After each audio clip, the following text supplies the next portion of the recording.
Les noms traditionnels comme Nti, Mpie, Famakan ou encore Sununkuba sont multiples et variés et constituent des valeurs sociétales au Mali. Ces noms ont-ils des significations? Éléments de réponse dans ce journal. Très fréquentés par les citoyens, les points de vente de café servent d'alternative pour bon nombre de personnes. Si le métier nourrissait bien son homme par le passé, tel semble ne pas être le cas présentement. Le cancer est une maladie qui se manifeste par une plaie produisant une douleur intense.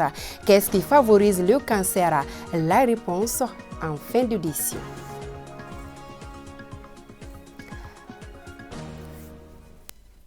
Bonsoir à toutes et à tous. Merci d'être à ce rendez-vous d'information sur votre chaîne de proximité ORTM2. Je vous le disais à l'instant, au Mali, de nombreuses personnes se font appeler par d'autres différents de se prononcer à l'occasion de leur baptême. Des sobriquets qui, dans certains cas, font disparaître les noms authentiques. Un état de fait que l'on pourrait qualifier de revers de la médaille, car pouvant engendrer des conséquences pour les personnes concernées et parfois pour leurs collaborateurs. Samba Sanoko. Nous sommes à Trokorobougou, chez un thérapeute traditionnel. Il est connu sous le nom Mounekafu Dagaba ou Mounekafu. De son vrai nom, il s'appelle Lassana Sidi Moulay. Il nous explique comment est venu le nom Mounekafu Dagaba ou Mounekafu. Mon vrai nom est Lassana Sidi Moulay, mais les gens me connaissent autrement par mon surnom qui est Mounekafu Dagaba. Cela ne me pose aucun problème. Je n'ai pas de choix et je l'accepte parce que mon surnom a pris le dessus sur mon vrai nom. Cet autre citoyen natif de Touminkorobougou a lui aussi un sobriquet. En parlant des surnoms dans les milieux de transport chez nous, ça signifie beaucoup de choses. Tout d'abord, les surnoms, moi-même c'est Kamara Modibo. Très souvent, quand je roulais le sotraman, je mettais MC est de retour. Modibo Kamara est de retour. Bon, les mots MC qui étaient écrits derrière le sotraman, vraiment, j'avais perdu mon nom de Modibo. Nous sommes très contents de ces surnoms-là. De son vrai nom, Abba Koulibaly à l'état civil, mais les membres de sa famille, ses amis et camarades l'appellent Abasko. Je m'appelle Abba Koulibaly, mais beaucoup de personnes me connaissent par mon surnom Abasko. Pour moi, j'apprécie les miens et seulement mes proches connaissent mon vrai nom. Mais il y a des gens qui ont des surnoms désagréables. Pour les traditionalistes, le vrai nom apporte de la valeur à la personnalité de l'homme et le surnom fait disparaître l'identité d'une personne dans la société. Papou, Joli, Prince, Ablo sont des surnoms qui font disparaître le vrai nom, l'identité d'une personne. Car la valeur de l'homme n'est pas connue. Avant, les gens te respectaient d'abord avec les vrais noms pour savoir la famille d'où tu viens. Le socio-anthropologue donne une explication de ce phénomène dans notre société. Les sobriquets, c'est plusieurs éléments aussi qui interviennent. Quand vous portez un nom et que le nom, la prononciation dépasse 2 syllabes, les enfants qui vous appellent, qui apprennent à parler, qui vous appellent et ils ne peuvent pas prononcer au-delà de 2 syllabes. Ils vont raccourcir. Ils vont prendre peut-être la première syllabe et la dernière syllabe. Ils vont omettre la syllabe qui est au milieu. Si vous avez votre prononciation sur 3 syllabes. Ou bien l'inverse. Donc ça, c'est un élément. Et dès lors qu'ils commencent à vous appeler comme ça, comme c'est des enfants qui vous appellent, les autres aussi enfants vont continuer à vous appeler. Ils vont grandir avec cette appellation. Et souvent, le vrai prénom là disparaît au profit de ce sobriquet. Deuxième élément, c'est que si vous êtes dans un milieu, par exemple entre camarades, vous avez fait un acte plus ou moins héroïque, on va essayer de vous donner le nom d'un héros. Ça peut aussi être l'inverse. Si vous avez posé un acte plus ou moins déshonorable, à partir de là, on peut vous donner aussi un nom qui ne vous plaît pas. Par contre, ces citoyens n'aiment pas son sobriquet. Moi, j'ai un surnom. Tout le monde m'appelle Yangpo depuis mon enfance, car Yangpo était mon artiste préféré. Mais maintenant, mon vrai nom a disparu et cela me dérange. Je ne sais pas comment faire pour résoudre ce problème. Dans la majorité des cas, les 6 noms sont bien accueillis. Par contre, d'autres les détestent. Nti, Mpie, Famaka, Sununkuba, les noms traditionnels sont multiples et variés et constituent des valeurs sociétales au Mali, chacun d'eux ayant une signification particulière. Avec l'installation progressive de la religion musulmane, ces noms ont tendance à disparaître, même s'il existe quelques-uns par endroit. Un gros plan ce soir sur les noms traditionnels, c'est une réalisation de Mamoutou Dante. La richesse culturelle du continent africain en général et celle du Mali en particulier n'est plus à démontrer. Les prénoms ou les noms traditionnels comme Nchi, Zanké chez les Bamanans, Famagan et Sununkumba en milieu malinké sont une véritable illustration. Presque dans toutes les ethnies, la signification des prénoms est riche d'enseignements. Actuellement, les prénoms maliens balancent en majorité entre la culture traditionnelle du pays et la culture religieuse. Malgré cette diversité, les Maliens tiennent beaucoup à la signification des prénoms. Mon grand-père s'appelait Zan. Il était aussi un éleveur de chèvres à Médine, jusqu'à ce qu'on l'appelait Batiki Zan. Aujourd'hui, mon grand-frère a même donné le prénom Zan à son fils.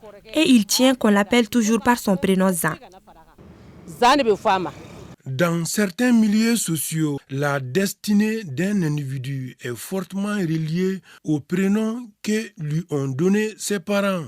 Il y a des prénoms traditionnels malinqués qui sont très usuels dans la zone de Kéyeba et de Kita. Famaran, Mbamaran. Famaran c'est pour l'homme, Mbamaran c'est pour la femme.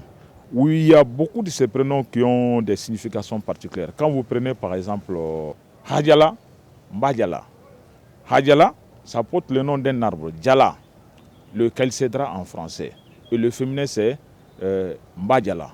Ainsi, quelqu'un qui a des difficultés pour avoir un enfant, il peut se confier à la nature, c'est-à-dire à un élément de la nature, Djala, le calcédra, et il va jurer en disant si Dieu me donne la chance d'avoir un enfant, de mettre un enfant au monde, je veux lui donner le nom Djala. Dans une société africaine, le prénom précède le nom de famille et il sert à mieux appréhender l'entourage familial et social de l'individu, c'est-à-dire qu'il montre l'apparence à une lignée donnée. Quand il s'agit des prénoms, ça c'est la vraie identité culturelle de l'individu. Ce qu'on appelle en anglais le ID. Quand vous êtes né dans une famille, on vous attribue un nom. Et la cellule familiale a un sens culturel. C'est-à-dire que le premier garçon a un nom. La première fille a un nom. Chez nous, dans le milieu Peul, Hamadi. Ça veut dire le premier garçon de la famille. Et ça a une connotation de quelqu'un qui est chargé de gouverner après le père tous les autres. Bon, c'est des connotations qui ont une signification dans l'architecture de la famille. Par exemple, on peut dire Yamanto. Dans le milieu, par exemple, Soreille, il y a par exemple Farka, qui veut dire Anne, ainsi de suite. Donc vous avez chaque fois des caricatures qui permettent de dire oui, c'est parce que je n'ai pas eu d'enfant que mon enfant unique que j'ai pu obtenir dans telle ou telle circonstance s'appelle tel objet ou tel article ou tel animal, ainsi de suite. Moi, par exemple, mon nom imposé à moi quand j'étais petit, c'est Amandingé. Amandingé, ça veut dire Amand Dieu et Dingé, volonté. Donc la volonté de Dieu. Donc, par honte ou par mimétisme, ou bien pour s'assimiler, on a rejeté progressivement nos noms qui avaient un sens, qui avaient une valeur pour prendre le nom d'une religion. Donc il est important pour nous d'apprendre la langue, que nous parlions nos langues dans nos familles et que nous donnions des noms de chez nous à nos enfants. Continuer à valoriser ces noms ou prénoms est certainement la meilleure voie d'honorer nos identités culturelles et ancestrales et de les incruster à jamais dans l'avenir. À Bamako, il existe depuis fort longtemps des points de vente du café implantés à des endroits stratégiques. Ils travaillent à des particuliers qui ont appris sur l'État le métier de restaurateur. Ces mini-restaurants servent d'alternative pour les clients qui les fréquentent généralement. Si le métier nourrissait bien son nom par le passé, tel semble ne pas être le cas pour certains à l'heure actuelle. Salim Traoré. M. Maïga est vendeur de café depuis plus de 30 ans. Des périodes fastes, il les a vus passer, et même qu'il garde aujourd'hui une certaine nostalgie. Aujourd'hui, l'endroit n'est plus comme avant. Le matin, les travailleurs venaient manger, causer et partir. Peut-être qu'ils n'aiment plus manger dehors. Il faut dire que jusqu'à une époque assez récente, ces vendeurs étaient assez sollicités les matins par les travailleurs. Avec un bol de café associé à un peu de pain et des œufs, ces commerçants faisaient une belle recette. Le marché n'est pas très bon à ce moment. Nous faisons très peu de profit. Les clients ne viennent plus comme avant. Si ça continue, j'envisage de retourner au champ.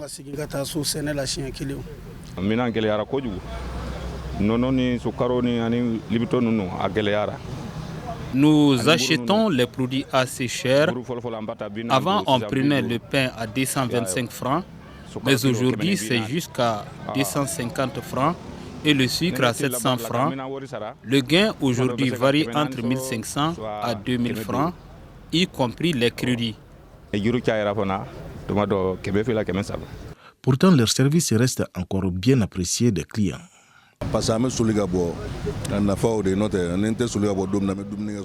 Je quitte la maison tôt, raison pour laquelle je me restaure ici. L'endroit est propre. Pour les anciens habitués du coin qui se demandent aujourd'hui qui sont devenus ces vendeurs de café, ils y demeurent toujours. Porter de la chaîne au pied d'une femme est une pratique qui remonte au temps de l'Égypte ancienne. Elle consistait à stigmatiser celle qui était appelée à la porter. Aujourd'hui, dans notre société, cette chaîne sert de bijou pour les femmes et marque, dans certains cas, l'appartenance de celle-ci à une ethnie. Aminata Togola. Dans le monde actuel, mettre une chaîne à la cheville est une pratique beaucoup plus répandue dans notre société. Si certaines en portent pour un simple plaisir, par contre, d'autres en donnent une connotation culturelle. Je suis venue acheter la chaîne parce que je l'aime et c'est très joli quand on l'attache. Pour moi, c'est une parure, sinon rien de plus.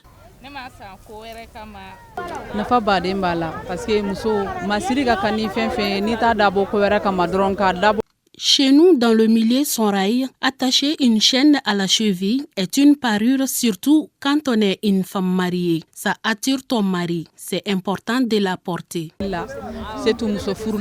La chaîne à la cheville ou sénakononi est de plus en plus achetée par beaucoup de femmes et ces chaînes sont à la portée de la brousse, nous dit la vendeuse.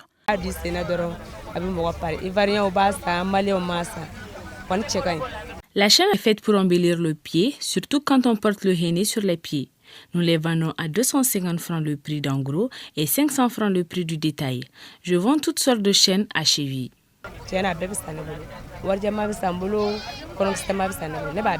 À Gao, à Tombouctou et à Nyoro, je pense qu'ils appellent ça Kalkali.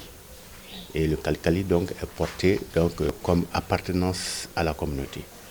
Et c'est également un signe décoratif. Des fois d'ailleurs ça peut être agrémenté de grelots. De grelots pour dire que signifie à l'homme, au mari, que la femme est en train d'arriver. Maintenant, s'il y a un bruit annonçant donc le de la femme, il revient maintenant à l'époux, au mari, donc de prendre des dispositions pour s'apprêter. Au dire de ces intervenants, le port des chaînes à la cheville a un sens dans la vie d'une femme. Toutefois, elle appartient à des ethnies sur le plan culturel. Autre grand titre de ce journal, le cancer est une maladie causée par une cellule qui se multiplie à la longue. Elle se manifeste par une plaie produisant une douleur intense pour causer la mort de la personne atteinte. Cependant, un diagnostic précoce peut faciliter la prise en charge de la maladie. Kadidiatou Kamisoko. Perte de poids inexpliquée, fatigue générale, manque d'appétit, nausées, problèmes de vision ou encore d'audition, ce sont là quelques signes annonciateurs du cancer selon les spécialistes. Au jour d'aujourd'hui, à l'état de la connaissance de la médecine, on ne connaît pas de causes exactes, mais on a des facteurs favorisants ou facteurs de risque. Et parmi les facteurs de risque, généralement, c'est nos habitudes de vie ou nos comportements. Les tabacs, l'alcool sont des facteurs de risque très importants. Il y a certains virus par leurs conséquences dans les temps, quand on fait l'infection guérit, mais les conséquences vont être qu'ils vont prendre le contrôle de la cellule de l'hôte et qui va se transformer en cellule maligne.